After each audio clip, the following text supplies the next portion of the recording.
Hello everyone. ये जो video है, इस वीडियो में हम लोग क्या करेंगे, एक मार्कशीट को देखेंगे। ठीक है। तो मार्कशीट को देखने से हम लोगों को पिछले वीडियो में मैंने जो जो फॉर्मूलाज बताया था, मिनिमम मैक्सिमम टोटल, वो सब तो है ही इसमें। साथ साथ इसमें नया एक फंक्शन है, इफ़ फंक्शन, तो उसका क्लियरेंस हो जाएगा। ठीक है। तो स्टार्ट करते हैं। देखो स्क्रीन पे जो डाटा दिख रहा है, इस डाटा को एक प्रेजेंटेबल फॉर्म में लाने के लिए हम लोगों को इसको टेबल बनाना पड़ेगा। इसके लिए सिलेक्शन ज़रूरी है, तो सिलेक्ट करो पूरा। सिलेक्ट करके इसमें यहाँ पे फॉर्मेटेड टेबल में आओ एंड देन यहाँ पे इसको जाके एंड ओके कर दो। डन। ठीक है। अभी देखो, इसको क्या करना है, कन्वर्ट टू रेंज करके तो मैंने दिखाया था। कन्वर्ट टू रेंज करते तो कन्वर्ट टू रेंज करने से क्या होता है, कन्वर्ट टू रेंज अभी देखो, जैसे कि इसको एक टेबल बोल के इसको रेफर किया जा रहा है। ठीक है। ये जहाँ मतलब जहाँ तक इसको टेबल बोल के रेफर किया जा रहा है, इसे सिलेक्ट है तो यहाँ पे टेबल टूल शो कर रहा है। जब मैं इसको कन्वर्ट टू रेंज कर देता हूँ तो ये अभी टेबल बोल के इसको रेफर नहीं किया जाएगा, ये नॉर्मल रेंज के हिसाब से रेफर किया जाएगा इसको। ठीक है।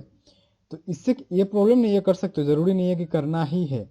अगर तुम चाहो तो ऐसे ना करके, सेम कन्वर्ट टू रेंज ना करके, यहाँ पे एक ऑप्शन है फिल्टर बटन, इसको बस हटा दो। तो देखो तुम्हारा टेबल वैसे ही रहेगा, लेकिन इसको अभी भी टेबल के जैसा रेफर किया जा रहा है। ठीक है। तो अगर इसको टेबल रखने का फ़ायदा क्या है, देखो फ़ायदा ये है, हम लोग मैंने पिछले वीडियो में दिखाया था कि मैंने एक फॉर्मूला निकालने के बाद उसको ड्रैग करना पड़ता है। ड्रैग करना जैसे कि यहाँ पे मैंने टोटल निकाला, टोटल निकालने के बाद यहाँ पे जाके मुझे ड्रैग करना पड़ेगा तो ही जाके पूरा आएगा। मैंने इस तरह से दिखाया था पिछले वीडियो में। लेकिन ये टेबल है, ये टेबल होने का ये रीज़न है कि जब मैं यहाँ पे निकालूंगा ऑटोमेटिक सब में आ जाएगा। ठीक है। इक्वल्स टू दो, देखिए सम, SUM सम, ब्रैकेट ओपन, सिलेक्ट किया मैंने, सिलेक्ट करके एंटर, देखो ऑटोमेटिक आ गया। यही फ़ायदा है। ठीक है। सेम मिनिमम को भी इक्वल्स टू दो, MIN मीन, ब्रैकेट ओपन करके सिलेक्ट, गलती से टोटल मत ले लेना, सिलेक्ट एंटर आ गया। देखो मैक्सिमम का भी सेम ही है, मैक्सिमम इक्वल्स टू देखे max, MAX max, bracket open, ले लो, सिलेक्ट करो, तो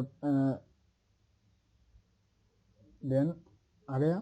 परसेंटेज क्या है, देखो परसेंटेज का जो है वो नॉर्मल एवरेज से भी निकल जाएगा। एवरेज फॉर्मूला से ही परसेंटेज का जो है वो हम लोग परसेंटेज मिल जाएगा हम लोगों को बेसिक। ठीक है। या फिर अगर नॉर्मल एवरेज ना देगा, अगर तुमको परसेंटेज निकालना है तो एकदम ईजी है। टोटल को divided by number of subjects कितना है, 5 है, कर दो एंटर। इजी, इजी, एकदम इजी है। ठीक है। एक बार देख लो, एकदम इजी है। इसके बाद आता है यहाँ पे, अभी आएगा ग्रेड। तो ग्रेड जो है, ग्रेड और स्टेटस को निकालने के लिए हम लोग इफ फंक्शन का इस्तेमाल करेंगे। ठीक है। अभी इसको थोड़ा समझ लो पहले, मैं ये इसको करके दिखाने से पहले समझ, ऐसे वर्बली थोड़ा समझा देता हूँ। इफ फंक्शन क्या करता है, इफ फंक्शन अलग अलग क्राइटेरिया के हिसाब से मेरा रिजल्ट देता है। ठीक है। जैसे कि ये ग्रेड है, ग्रेड तो कोई एक नहीं है ना, अलग अलग होता है, A B C D, वो भी अलग अलग क्राइटेरिया के ऊपर। जैसे कि 90 के अबव जाने से A, 80 के अबव जाने से B, इस तरह से अलग अलग क्राइटेरिया के ऊपर अलग अलग ग्रेड रहता है। तो कोई एक नहीं कि एक कोई चीज़ नहीं है कि जिसके ऊपर हम लोग इजीली कर पाएंगे। ठीक है। इससे क्या होता है, इसलिए हम लोग ये इफ फंक्शन का यूज़ करते हैं। तो मैं दिखा देता हूँ उसको कैसे करना है। इक्वल्स टू दो, इक्वल्स टू देखिए इफ, इफ दिया, ब्रैकेट ओपन। ठीक है। ब्रैकेट ओपन करके अभी किसके ऊपर हम लोग देंगे ग्रेड, ऑब्वियसली परसेंटेज के ऊपर देंगे, परसेंटेज को लेंगे। ठीक है। परसेंटेज अब इस तरह से आने का रीज़न क्यों, क्योंकि ये टेबल है ना, इसलिए। अगर ये रेंज, नॉर्मल रेंज होता तो इस तरह से नहीं आता, वो डायरेक्ट वो J2 बोलता है इसको। ठीक है। तो अभी इसलिए दिखा रहा है इस तरह से, वो कुछ अलग कुछ नहीं है, सेम ही है। अभी परसेंटेज जो है मेरा, अभी क्राइटेरिया क्या होना चाहिए कि अगर मेरा परसेंटेज जो है, मान के चलो कि अगर 90 के अबव जाता है तो A आएगा। तो एक तो क्राइटेरिया नहीं है, मुझे कम से कम यहाँ पे मैं क्या करूँगा, 3 क्राइटेरिया से दिखाऊंगा। ठीक है। कि 90 के ऊपर जो जाएगा वो A, मैं 5 क्राइटेरिया दिखा देता हूँ, चलो। 90 के अबव जाएगा तो A, 80 के अबव जाएगा तो B, 70 के अबव जाएगा तो C, 70 फिर 60 के अबव जाएगा तो D, देन 50 के अबव जाएगा तो E। ठीक है। और 50 के बिलो जो है वो फेल। ठीक है। तो उसको इस तरह से करेंगे। मैंने तो सिलेक्ट कर लिया percentage, greater than equal to 90। ठीक है। ये मेरा क्राइटेरिया है कि मेरा परसेंटेज जो है वो ग्रेटर देन इक्वल टू 90। तो ये ग्रेटर देन इक्वल टू के बदले में अगर तुमको सिर्फ ग्रेटर देन 90 देना तो भी चलेगा, ग्रेटर देन इक्वल टू, मैंने जब कंडीशनल फॉर्मेटिंग बताया था तब मैंने बोला था कि ग्रेटर देन इक्वल टू का मतलब है कि 90 भी इंक्लूड है, और अगर मैं सिर्फ ग्रेटर देन देता हूँ तो 90 इंक्लूड नहीं आएगा, 90 से ऊपर वाला जितना 91 से काउंटिंग स्टार्ट होगा, और अगर मैं ग्रेटर देन इक्वल टू देता हूँ तो 90 से स्टार्ट है, ठीक है। तो मतलब किसी को अगर 90 भी मिलता है तो भी वो ए ग्रेड वाला है, ठीक है। तो greater than equal to 90 equals to, sorry greater than equal to 90 होने से कोमा देके मेरा रिजल्ट क्या आना चाहिए, मेरा मेरा ग्रेड जो है वो ए, तो ए में डायरेक्टली लिख नहीं पाऊंगा, मुझे उसको रिजल्ट को लिखने के लिए मैं क्या करूंगा, डबल इन्वर्टेड कोमा के अंदर में ए, डबल इन्वर्टेड कोमा क्लोज। तो ये जो दिख रहा है कि कोमा से पहले जो है वो मेरा क्राइटेरिया है, और ये क्राइटेरिया अगर फुलफिल होता है तो मेरा रिजल्ट जो है वो ए, वो मैंने डबल इन्वर्टेड कोमा के अंदर में लिखा हुआ है, ये मेरा फर्स्ट क्राइटेरिया, फर्स्ट रिजल्ट। फिर कोमा दे दूंगा, कोमा देके फिर से इफ देके फिर से ब्रैकेट ओपन, फिर से मैं परसेंटेज को सिलेक्ट करूंगा, ठीक है। अभी ये मेरा दूसरा हो गया, अभी दूसरा क्राइटेरिया क्या आएगा कि ग्रेटर देन इक्वल टू 80 होगा तो क्या आएगा, 80 होगा तो आएगा बी, ठीक है। फिर से इस तरह से कोमा देके कंटिन्यू करते जाओ, if bracket open percentage is greater than equal to 70 होगा तो सी, ठीक है। कोमा देके if bracket open greater than equal to 60 होगा तो सी, ठीक है, सी, सॉरी सॉरी सी, ठीक है, सॉरी सॉरी 60 का answer D, D D D, फिर कोमा, फिर से इफ ब्रैकेट ओपन, ठीक है, सिलेक्ट करो greater than equal to, greater than equal to क्या आएगा 50, 50 आने से डी, सॉरी ई हो गया। और इवेंचुअली मतलब 50 के नीचे जितने भी हैं वो सब फेल थे, इसके लिए अलग से मुझे इफ दे के मेंशन नहीं करना पड़ेगा, वो ऑटोमेटिक कोमा देके, अगर मैं कोमा देके इन्वर्टर कोमा के अंदर में मैं फेल लिख देता हूँ तो वो ऑटोमेटिक समझ जाएगा कि 50 के बिलो जितने भी है, मतलब 49 से लेकर 1 तक वो सब फेल है, तो वो ऑटोमेटिक उसको फेल दे देगा, ठीक है। इसके लिए अलग से मुझे मेंशन नहीं करना पड़ेगा। अभी जितना भी मैंने ब्रैकेट ओपन किया सबको बंद करना पड़ेगा, कितना ब्रैकेट ओपन है 1 2 3 4 5, तो मुझे 5 ब्रैकेट एक साथ बंद करना है, 1 2 3 4 5 हो गया।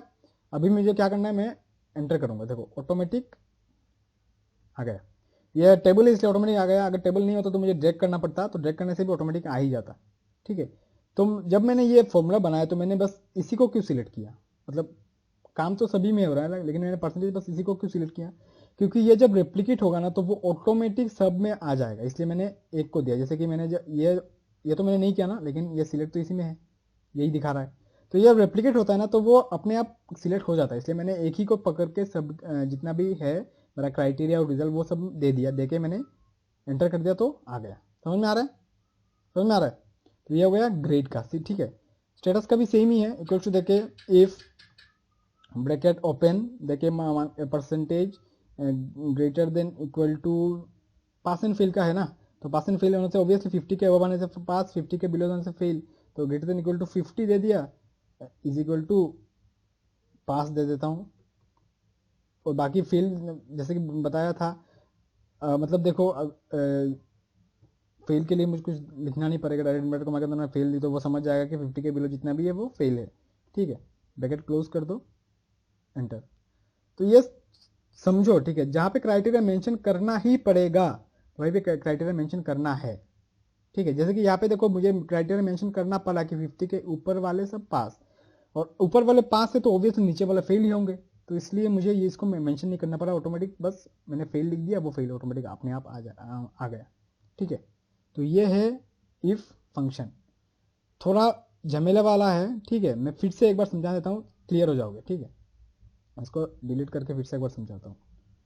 मुझे क्राइटेरिया कितना है, देखो ये क्राइटेरिया 5 भी हो सकता है, 10 भी हो सकता है, 2 3 कितना हो सकता है, ठीक है। उसके हिसाब से तुमको काम करना है।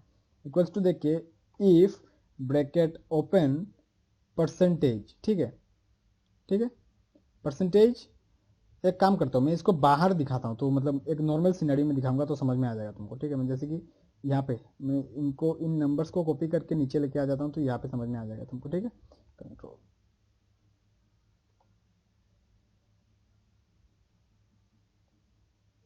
ओ सॉरी,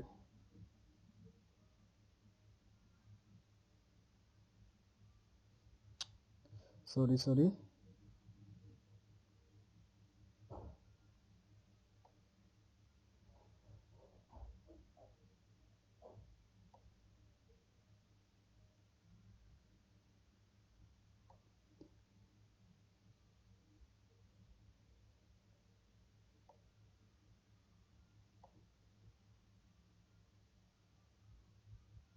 हाँ हुआ अभी।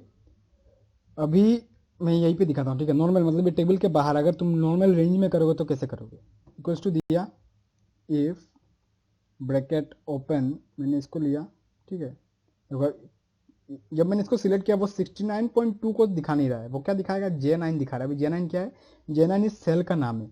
वो फॉर्मूला में या कोई जो भी कोई फंक्शन हो, वो पूरे वो एक पर्टिकुलर सेल जो है वो पूरे सेल को लेता है, सेल के इनसाइड जो वैल्यू है वो वैल्यू को नहीं लेगा, ध्यान में रखना है, ठीक है। ये ग्रेटर देन इक्वल टू, मेरा क्राइटेरिया क्या है कि 90 के अबव जो भी जाएगा वो ए है। तो मेरा क्राइटेरिया होगा, कमा दे के मैंने रिजल्ट दे दिया A, bracket invert comma close comma, फिर से if bracket open, same continue करते जाओ, greater than equal to 80 comma B comma if bracket open this greater than equal to क्या हो गया 80 70 हो जाएगा सी, ठीक है। अगर तुम चाहो तो J9 टाइप भी कर सकते हो, जैसे कि मैंने इफ देके ब्रैकेट ओपन करके J9 मैंने टाइप किया तो भी हो जाएगा, एक ही बात है, ठीक है। Equal greater than equal to 60 दे दिया डी, ठीक है, कोमा देके फिर से इफ ब्रैकेट ओपन, ये सिलेक्ट किया, ग्रेटर देन इक्वल टू 50 होने से ई, ठीक है, और बाकी सब जितना भी है फेल, ठीक है। 1 2 3 4 5, ठीक है, एंटर किया, आया। कुछ गलत हो गया यहाँ पे शायद, हाँ यहाँ पे मैंने कोमा नहीं दिया, देखो अगर थोड़ा एक कोमा से भी बहुत फर्क पड़ता है, ठीक है। देखो कोमा नहीं दिया तो पूरा फॉर्मूला गलत हो गया। हाँ अभी एंटर आ गया। अभी तुमको क्या करना है, इसको ड्रैग करना है, जाओ ऊपर वाला तो टेबल में किया था इसलिए ऑटोमेटिक आ गया था, नॉर्मली तुमको ड्रैग करना पड़ेगा तो बाय डिफॉल्ट ऑटोमेटिक सब में आ जाएगा, आ गया। तो ये है कैसे करना है, मतलब पर्टिकुलर एक ये जो इफ फंक्शन है उसको कैसे काम में लाना है, ठीक है। अभी ये तो समझ गया। अभी ये ठीक है, तो सुंदर लग रहा है देखने में, ग्रेड वगैरह भी, ग्रेड को मैं वापस लेके आ जाता हूँ। हाँ अभी मान के चलो यहाँ पे तो ये तो सुंदर लग रहा है, लेकिन मार्कशीट जो है वो नाम चाहिए ना। तो मैंने दिखाया था पिछले वीडियो में कैसे ऐड करना है, रो राइट क्लिक करो, राइट क्लिक करके इंसर्ट करो, आ गया रो, यहाँ पे मार्कशीट लिख दो, मैं RKSHEET हो गया। अब इसको मार्जिन सेंटर करना है तो वो कैसे बता, वो भी दिखाया था पूरा, लेकिन सिलेक्ट करना पड़ेगा, जहाँ तक तुमको मर्ज चाहिए वहाँ तक पहले सिलेक्ट करो, एंड देन जाके मार्जिन सेंटर में करो तो मर्ज हो जाएगा। अब इसको एडिट करने के लिए देखो सेल स्टाइल बोल के एक ऑप्शन है, वहाँ से तुम ऑटोमेटिक पर्टिकुलर एक सेल को एडिट कर सकते हो, नहीं तो और यहाँ से तो तुम मैन्युअली कर ही सकते हो, ठीक है। वो तुम्हारे ऊपर है कैसे करोगे। मैं इसको ऐसे ही यहाँ से कर लेता हूँ, टाइटल दे दिया, हो गया। यह हो गया तुम्हारा एक नॉर्मल मार्कशीट, ठीक है।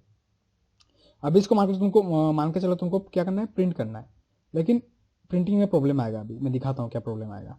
जब मैं फाइल में जाऊँगा, फाइल में जाके मैं जब प्रिंट में जाऊँगा, प्रिंट में जाने से यहाँ पे देखो प्रिंट प्रीव्यू जो दिखाएगा ना, बस मैक्स तक दिखा रहा है, वो पूरा नहीं दिखा रहा है। क्यों नहीं दिखा रहा है, क्योंकि ये जो शीट जो है ना, ये जो एक डॉटेड, देखो अब पहले तो नहीं था ना, अभी जब मैंने प्रीव्यू में जब गया तो डॉटेड लाइन दिखा रहा है यहाँ पे। ये डॉटेड लाइन रिप्रेजेंट करता है पर्टिकुलर एक पेज को, तो ऑब्वियसली मेरे पेज से बाहर जा रहा है, इसलिए इसको प्रिंट नहीं कर पाएगा। तो अभी मुझे क्या करना है, यहाँ पे जाके इसको पोर्ट्रेट मोड में है ना, पोर्ट्रेट मोड से इसको लैंडस्केप कर देता हूँ। लैंडस्केप करने से क्या होगा, हाँ अभी आया इजी, ठीक है। तो इस वीडियो में इतना तक रखता हूँ, ठीक है। नेक्स्ट वीडियो में मैं दूसरा कुछ दिखाऊंगा, ओके।